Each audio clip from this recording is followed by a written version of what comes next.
Because nobody else will speak out. Because I hear so many people are being hurt by this reckless change, and nobody's speaking up for small business. Large businesses speak out, unions speak out, but nobody speaks for small business. To my knowledge, nobody's been asked about this change at all. No studies been done, no research has been done, nothing has been done. Nobody has been asked. The Premier has not replied. The only thing the Premier has said at a news conference is that he can't give in to special interests and pleading and stuff. What the Premier hasn't said is why he made the change in the first place. His own Department of Health and Human Services said that it was safe for a sole operator working alone to do these jobs. Then he decided at a conference to change all that. He's never given me an explanation, or never given people an explanation as to why he changed the policy of his own department. I don't think people realize that most people doing these kind of jobs are sole operators. It's a small mum and dad business. People dependent on it from day to day. They don't have big savings. They don't have holiday allowances. People in that area are very, very vulnerable, and many of them are struggling. Not so much our franchisees, probably better off than most, but there's a lot of people who really struggle out there. They're among the most vulnerable in our society.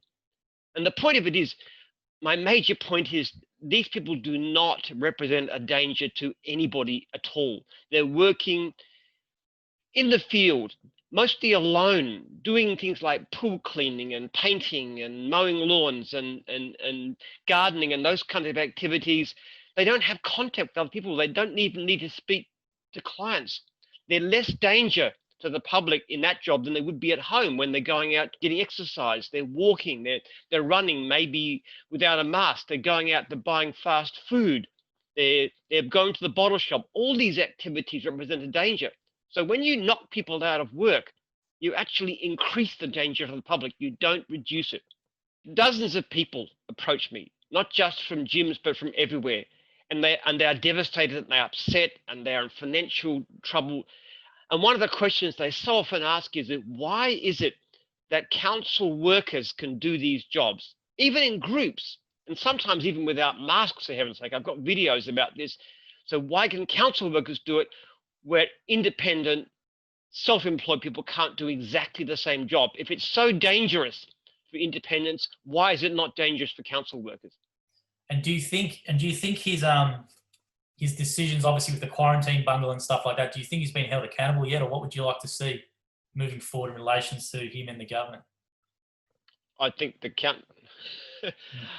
government is under enormous pressure right now. I don't think there's any doubt that it's been a colossal bungle. The whole quarantine issue is bad. Everybody recognizes that. The genetic evidence is that's where this outbreak. So the evidence is that's where this outbreak comes from. Also the Black Lives Matter, the protests, the fact that tens of thousands of people were allowed to throng the streets of the city. We know it's come from that too. The Premier's made some very, very serious mistakes. There's no doubt about it. Now, this measure that he did, this casual comment at a news conference, I believe it's also a serious mistake. I think what actually happened is he just didn't know his own policies. He just blurted it out, and now he doesn't want to back down. But unlike the other mistakes, unlike the quarantine bungle, unlike the business with the demonstrators, this is a mistake that can be changed. And the Premier could today put tens of thousands of people back to work. He could relieve the pressure on mental health. He could relieve the financial pressures. He could relieve the family stresses so easily if he made this one simple change, simply by going back to the recommendations of his own department, which he changed for no good reason. And you think he should resign? Do you think that will help, or do you think it will? I would like this business to change. I don't really care whether the Premier resigns or not.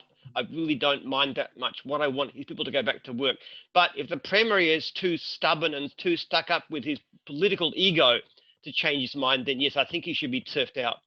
And I'm quite confident, actually, and I have evidence of this, that there's moves within the Labor Party to throw him out already, that he's messed up the situation so entirely that he'll never recover.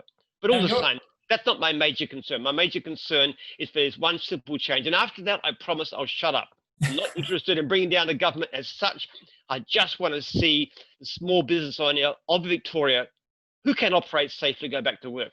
Now, in your opinion, how long do you think, or how lasting are these impacts going to be? Is it something you think maybe 10 years it might take to recover, or how sort of long is a time frame do you see it's affecting us? I don't know that we'll ever recover from it. The damage to our community is so great. When you have problems like mental illness, for example, it doesn't just impact on the individuals, it impacts on their children. And we know that there's been a dramatic rise in the levels of mental illness, of depression, alcoholism, suicide, all gone up dramatically. This one measure, this one senseless, foolish measure, dramatically adds to that.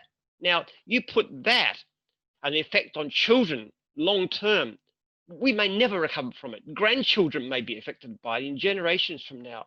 It's a really, really serious thing to do, to throw tens of thousands of people out of work without reason.